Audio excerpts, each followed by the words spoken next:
చంద్రబాబు నాయుడు ఈ పేరు అసలు ప్రజలు తలుచుకొని రోజే ఉండదు. ఎంత బాగా ఏమార్చుతాడు, ఎంత బాగా ప్రజల్ని ఎర్రి పప్పల్ని చేస్తాడు అంటే ఈరోజు మళ్ళీ సూపర్ సిక్స్ల గురించి మాట్లాడడమే కాదు, ఆఖరి రాగం కూడా పాడేశాడు.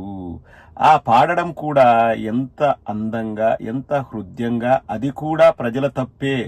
నేను చెప్పడం కూడా సూపర్ సిక్స్లు ఇస్తా అని చెప్పడం కూడా ప్రజల తప్పు, జగన్మోహన్ రెడ్డి గారి తప్పు. జగన్మోహన్ రెడ్డి గారి వల్ల ఇవ్వలేకపోతున్నాను, ప్రజలు ఆశించడం కూడా తప్పు అనే విధంగా దాన్ని కూడా ఏరు దాటేంత వరకు ఏటి మల్లన్న, ఏరు దాటిన తర్వాత బోడి మల్లన్న స్టైల్లో ఇంకా దాని పైన ఇంకా మీరు అసలు మాట్లాడకూడదు, చర్చే ఉండకూడదు అన్నట్లు మాట్లాడతాడు. సూపర్ సిక్స్ల గురించి ఏదో ఈరోజు మళ్ళీ చంద్రబాబు మాట్లాడుతున్నాడు, ఒక్కసారి వినండి. ఇదే స్టైల్లో ఒక 20 ఏళ్ల క్రితం మహానుభావులు మాజీ ముఖ్యమంత్రి వర్యులు రోసయ్య గారు ఏం చెప్పారో కూడా చూపిస్తాను. ఎన్నిసార్లు మనం చూపిస్తున్నాం, కానీ వాళ్లకు నమ్మకం, కాన్ఫిడెన్స్ అనమాట. మేము ప్రజల్ని గొర్రెల్ని చేయొచ్చు, ఎర్రిపప్పల్ని చేయొచ్చు, ఏమార్చచ్చు, వాళ్ళని మేము హేళన చేయొచ్చు అన్న ఉద్దేశంతో వాళ్ళు ప్రవర్తిస్తున్నారు. దానికి మీరు ఊతమిస్తున్నారు. మధ్యలో నేనేం చేయగలను, మీకు చెప్పగలను. చూడు నాయన, చంద్రబాబు ఇటు చెప్పినాడు అని. అవే అబద్ధాలు, అవే మోసాలు. అభివృద్ధి ఆగిపోయే పరిస్థితి వచ్చిందంట. జగన్మోహన్ రెడ్డి గారు అప్పు చేశారంట 9,76,000 కోట్లంట. కొంచెమైనా మాట్లాడేటప్పుడు సిగ్గనేది ఉండాల. 6,46,000 కోట్ల అప్పు అని చెప్పేసి వాళ్ళే అసెంబ్లీ సాక్షిగా చెప్పేసి ఇప్పుడు కాకి లెక్కలు 9,76,000 కోట్లు. పోనీ 9,76,000 కోట్లు అనుకుందాం. 14 లక్షల కోట్లని ఎన్నికల ముందు ఊదరగొట్టి జాఫర్తో ఇంటర్వ్యూలో నారా లోకేష్ ఏమన్నాడు, మా దగ్గర ప్రణాళికలున్నాయి, మా దగ్గర ఒక్కొక్క పథకానికి ఎలా చేయాలో తెలుసు, మేము ఆ పథకాన్ని అమలు చేయకపోతే వచ్చి మా సొక్కా పట్టుకోండి, మా కాలర్ పట్టుకోండి అని చెప్పి నారా లోకేష్ అన్నాడు. అప్పున్నా గానీ మాకు పథకాలు ఎలా ఇవ్వాలో తెలుసు అన్నాడు. ఏ విషయంలో ఆ మాట అన్నాడంటే, జాఫర్ అడిగాడు, ఇప్పుడు జీతాలు ఇవ్వడానికే ఇబ్బందిగా ఉంది అంటే, ఇది ప్రభుత్వ ఉద్యోగాలకి జీతాలు ఇవ్వలేని పరిస్థితి ఉంది, అది ఇప్పుడు డిసెంబర్ 2023లో ప్రభుత్వానికి అంత ఇబ్బందిగా ఉంటే మీరు సూపర్ సిక్స్ అని అలివిగాని హామీలు ఇస్తున్నారు, ఎట్లా అమలు చేస్తారు అంటే, మీకెందుకు మా దగ్గర పథకాలకు ఎలా డబ్బులు ఇవ్వాలన్నవి మా దగ్గర ప్రణాళిక ఉంది, మేము అది రచించాము, మేము అది వాడతాము, మాకు తెలుసు అన్నాడు. ఈ రోజు వచ్చి ఏమంటాడు, 9,76,000 కోట్లు అంట. మరి ఈనాడు 14 లక్షల కోట్లు అనే దాన్ని నువ్వు ఊదరగొట్టావు కదా. 14 లక్షల కోట్లు ఉన్నప్పుడే సూపర్ సిక్స్ ఇస్తాను నువ్వు అన్నావు కదా. జగన్మోహన్ రెడ్డి గారు ఎన్నికల మేనిఫెస్టో రోజు, అంటే మేనిఫెస్టో విడుదల చేసే రోజు పవర్ పాయింట్ ప్రజెంటేషన్ వేసి జగన్మోహన్ రెడ్డి గారు చెప్పారు కదా, మన ఆదాయం ఇంత, మన వ్యయం ఇంత, మనము సూపర్ సిక్స్ లో బంపర్ సిక్స్ లో ఇవ్వలేము, ఇప్పుడున్నదాన్నే నేను కంటిన్యూ చేయడానికి నాకు కొంచెం ఇబ్బంది అవుతుంది, అందుకే 2028లో 250 రూపాయలు, 2029 జనవరిలో 250 రూపాయలు అదనంగా పెంచుతాను, దేనికి పెన్షన్లకు, అంతకంటే మనం ఇవ్వలేము, కష్టము అని చెప్పాడు. లేదు లేదు లేదు మాకు సంపద సృష్టించేది తెలుసు అన్నాడు. మిమ్మల్ని అడుగుతానండి, గుండెల మీద చేసుకొని చెప్పండి, పెద్ద పెద్ద సిటీల్లోనే, మళ్ళీ నేను అనేది పల్లెల్లో కాదు, ఎందుకంటే పల్లెల్లో మనకు కావాల్సిన పనిముట్లు కానీ లేకపోతే మనకు కావాల్సిన మెటీరియల్స్ కానీ దొరకడం కష్టమవుతుంది. ఇప్పుడు హైదరాబాద్, బెంగళూరు లాంటి సిటీ ఉంటుందండి, ఎగ్జాంపుల్ చెప్తున్నా. ఒక అపార్ట్మెంట్ కట్టాలంటే ఎవడన్నా ఒక బిల్డర్ ఎన్నేళ్ళు పడుతుందండి, మీరే చెప్పండి, కింద కామెంట్ సెక్షన్ అండి. ఒక అపార్ట్మెంట్ కట్టాలంటే, ఒక 4 అంతస్తుల అపార్ట్మెంట్, ఒక్కొక్క ఫ్లోర్ లో 4 ఇల్లులు అనుకుందాం, 16 ఇల్లులు. అది కట్టాలంటే ఒక 2-3 ఏళ్ళు పడుతుందండి, 2 నుంచి 3 సంవత్సరాల వరకు పడుతుంది. కంపెనీ వస్తుందంట, ఆ కంపెనీ ఏదో పెద్దగా వృద్ధి సాధిస్తుందంట, ఆ కంపెనీ లాభాల బాట పడుతుందంట. ఆ లాభాలు అంటే ఏంది, మొత్తం లాభాలు గవర్నమెంట్కి ఇదా కంపెనీ. లాభాల్లో వాళ్ళు కట్టిన ట్యాక్సులు, అంటే లాభానికి వాళ్ళు కట్టిన ట్యాక్సుల్ని మనం ప్రజలకు ఇస్తామంట, అది అభివృద్ధి అంట.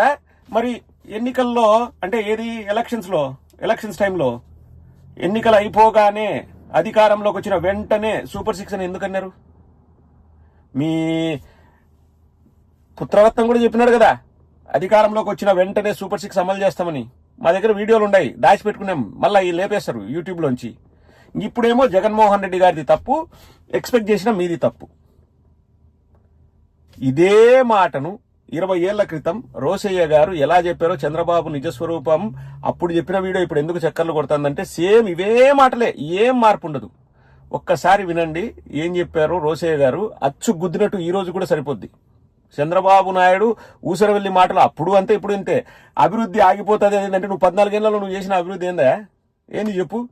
నువ్వు మరి 14 ఏళ్లలో విపరీతంగా అభివృద్ధి చేసినావు కదా, ఆ అభివృద్ధితో ఇప్పుడు డబ్బులు రావాలి కదా, ఆ డబ్బులతో కట్టు, ప్రజలకు ఇచ్చిన హామీలు నెరవేర్చు.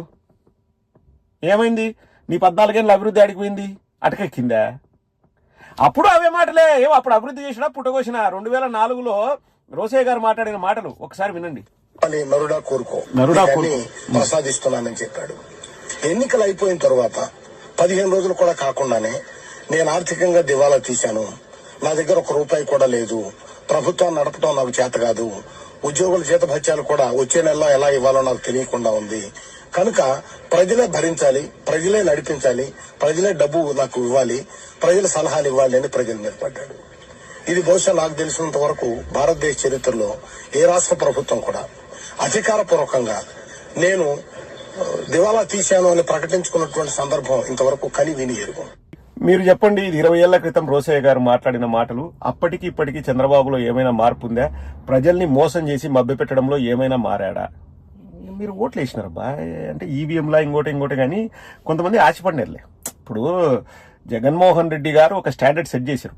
నేను ఎన్ని ఇబ్బందులు ఎదురైనా కానీ మిగతా వాటిని తగ్గించుకుంటూ ప్రజలకు మంచి చేస్తాను, అనవసరపు ఖర్చులన్నీ తగ్గిస్తాను, ఎవరైనా కానీ లంచాలు తీసుకుంటే ఆ లంచాలను అరికడతాను, మిడిల్ మ్యాన్ లేకుండా చేస్తాను. సో ప్రజలకి అంటే లాస్ట్ కి ప్రజల దగ్గరికి ఆ డబ్బు వెళ్ళేటప్పుడు మొత్తం వెళ్ళాలి అని జగన్మోహన్ రెడ్డి గారు చెబితే అప్పుడు ఏమని మాట అన్నారు? శ్రీలంక అవుతుంది, అప్పులు చేసి చేస్తున్నాడు, ఇది అని అసెంబ్లీ సాక్షిగా 6,46,000 కోట్లని వాళ్ళు చెప్పినారు.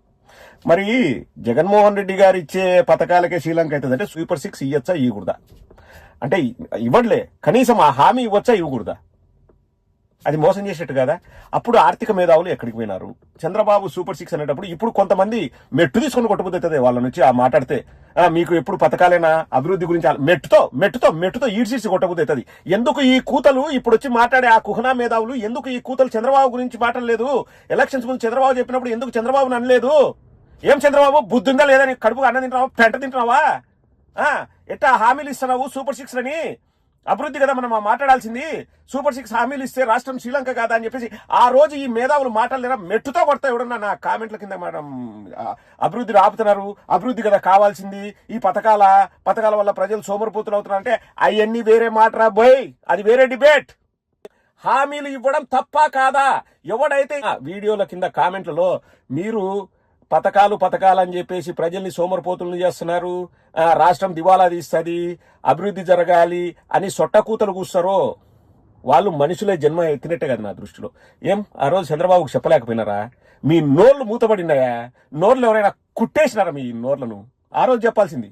చంద్రబాబు హామీలు ఇచ్చినప్పుడు ఇవి బూటకపు హామీలు, డబ్బులు ఉండవు అని చెప్పేసి జయప్రకాష్ నారాయణ నోట్లోంచి మాటలు రావడానికి ఏమి నోట్లో ఏదైనా బూతులు వస్తాయండి.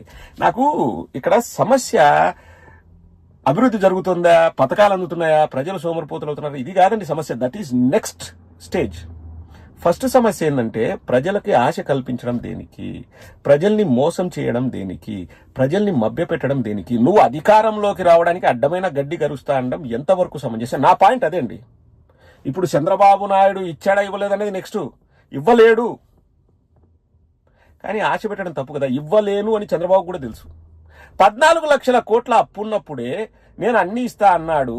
ఇప్పుడు వచ్చేసి ఆయన ప్రకారం 9,70,000 కోట్లు అంటే ఇంకా ఎక్కువ పథకాలు సూపర్ 12 ఇవ్వాలి కదండి. అది మోసం కాదా? నేను అనేది ఆ పాయింట్ అది. మళ్ళీ ఇప్పుడు కుహనా మేధావులు, ఆర్థిక మేధావులు వచ్చి మెట్టు దెబ్బలు నాకు మండుతుంది. అట్నే సిగ్గుండాలరా. నా కామెంట్ల కింద ఎవడన్నా అటు రాసినాడు అనుకో, రాష్ట్రము అభివృద్ధి శ్రీలంక దివాలా అంటే ఈ కుక్కలు ఇప్పుడు వచ్చి మురిగే కుక్కలు చంద్రబాబుకి ఎందుకు చెప్పలేకపోయినాయి? నా పాయింట్ అది. ఏమన్నాడు? ఇప్పుడు అప్పులు చేసి పథకాలు ఇవ్వడం వల్ల ఉపయోగం లేదు, అభివృద్ధి కుంటుపడుతుంది అన్నాడు కదా. నిన్నటికి నిన్న పోయిన వారం మంగళవారం ఎంత అప్పు చేశాడో నేను ఆధారాలతో చూపిస్తాను. దాంతో ఈ చంద్రబాబు నాయుడు ఈ 10 నెలల్లో చేసిన అప్పు ఏది? మళ్ళా నాన్ గ్యారంటీడ్ డెట్స్ కాదు, మన అమరావతి కోసం చేస్తున్న అప్పులు కాదు, గ్యారంటీలు అవన్నీ కాకుండా 1,13,000 కోట్లంట. నేను ఆధారాలతో చూపిస్తా. ఒకవేళ నేను చూపించిన ఆధారం తప్పు అయితే నేను మళ్ళీ ఒకటే చెప్తాను. నేను యూట్యూబ్లో ఉండను, నేను రాజకీయాలు మాట్లాడను. ఒక్కసారి మీరు వినండి, నేను చూపిస్తా. ఫోటోస్తో సహా చూపిస్తా. మార్చ్ 24, 2025 మన కమ్యూనిటీలో కూడా పెడతాను నేను ఇది. Auction of state government securities revised. The following state governments have offered to sell stock by way of auction for an aggregate amount of 74,655 crores face value. అన్ని రాష్ట్రాలు కలిపి. అందులో ఫస్ట్ మంది ఏ కదా, ఆంధ్రప్రదేశ్ ఫస్ట్ మందే ఉంటది. ఎంత అమౌంట్ టు బి రైజ్డ్, ఎంత అప్పు అడిగారు రిజర్వ్ బ్యాంక్ ఆఫ్ ఇండియాను అంటే 400 కోట్లు, 1148 కోట్లు, 1000 కోట్లు, 2000 కోట్లు. సో లెక్కేయండి అబ్బా, కుహనా మేధావులను అడుగుతున్నా, లెక్కేయండి. 4548 కోట్లు 24వ తేదీ అప్పు చేశారు. అప్పు కోసం రిజర్వ్ బ్యాంకు తలుపు తట్టారు. ప్రతి నెల రిజర్వ్ బ్యాంకు తలుపు తడుతూనే ఉన్నారు. పథకాలు ఇవ్వట్లేదు. మరి అప్పు ఎందుకు చేస్తున్నారు?